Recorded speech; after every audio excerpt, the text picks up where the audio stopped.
Kia ora Star Wars fans, welcome to Middle-Aged Kiwi Man collecting Star Wars figures. In this video I want to talk about, showcase and highlight one of my favourite figures from the vintage collection, particularly from the first run of the vintage collection. It is VC21, the Gammorean Guard. It's such a beautiful figure, it's an absolute beast. A lot of love and attention went into the detail of this figure, and I just want to talk about it because it's so cool, so check it out. And here's a lineup of some of the Gammy Guard stuff that I want to talk about in this video. So just start with loose figures. So this of course is a Power of the Force 2 Gammorean Guard. I don't have a original vintage one, but you know, really like this one. It was Power of the Force 2 bulky, but it actually started to get the real shape of the Gammorean Guard, and I believe it was sort of repainted and re-released in the original trilogy collection line, I want to say. And then of course this vintage collection one, which incorporated the soft goods and all that kind of stuff, is really the focus of this video. It's such an excellent figure.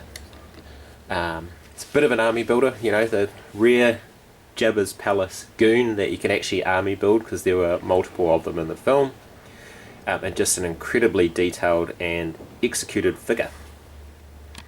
So just wanted to have a wee look at some of the card backs as well, and I think what's interesting is I've collected a few of these, and I'm not a complete, you know, get all the different cards kind of a collector, but I am interested in the different cards. So I'll start with this one here. This is the one I normally have in a star case.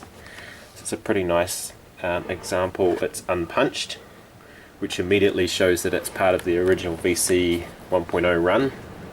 You can see on the back there it's got that amazing reference to the original Kenner card and figure VC21, and I think on here somewhere down here you can see production code, which shows that this was produced in early 2011. And these were the great times of card backs where it showed some of the other cards available in that wave. So remember, that one was produced in 2011. These two here I got recently from mate Jamie. Thank you again, Jamie, for the good deal you did on these. Again, these are original ones. It's another VC21. Interestingly, I can't find the production date stamp on this card back. So it's definitely different to this one, because it has a different lineup of characters. So this one I suspect was produced a little later just because of the characters on there, versus those were earlier ones. Okay, and then another unpunched. It's a bit dinged up, and this one, actually I'll show you this one again because it has the sticker covering up the warning sign there. It has all the packaging in there. This one has got none of that. I said packaging, I meant the little warning label stuff in there, so that's a really nice one. That's my favourite one. And then we have a look at this one here. This is another unpunched, but it's a bit dinged up. It's got the warning material in there, and it's got this big sticker over the back of the card back, which they did I think on the European ones. You can see it's all different languages there.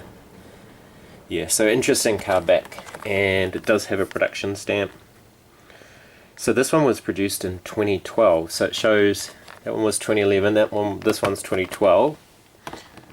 Then if we go to some of the other card backs I've got, and this one was produced in 2010. So again it shows what the original Kenner card back looked like.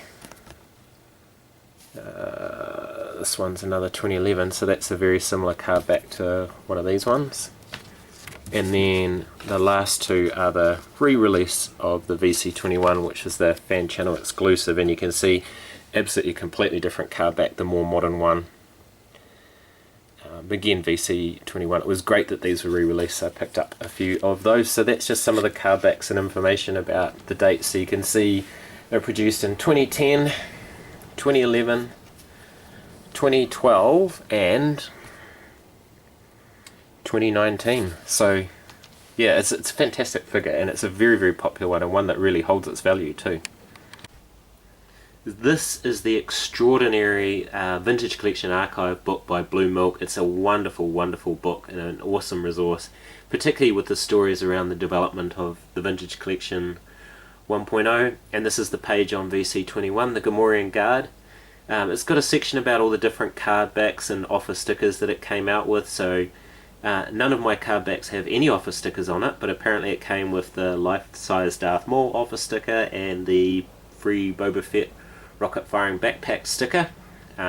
So whether some of my stickers have been peeled off, I don't know. I didn't buy them from the shops.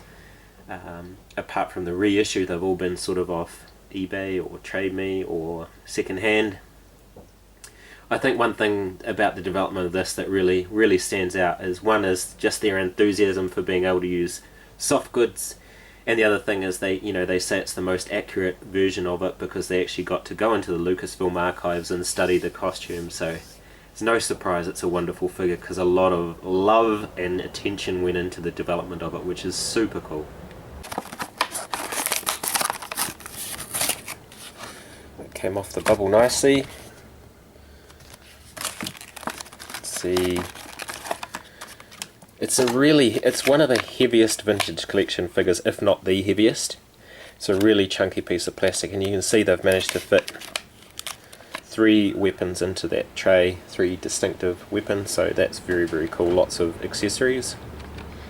And there are his accessories down there. So you've got sort of like the traditional axe, like the one that comes with the Power of the Force 2 figure. You got this kind of pike spear thing, interesting, and I think the other thing as well about, this is the good days of Vintage Collection where they, there's a bit of weathering and dry brushing with the steel kind of colour on there, so it looks weathered and worn. And then same with this kind of axe as well, it looks rusty but it's got a nice wash on it, so very cool. The only downside to this figure, really, apologies for the wind noise, it's really windy today, is that the helmet comes off far too easily.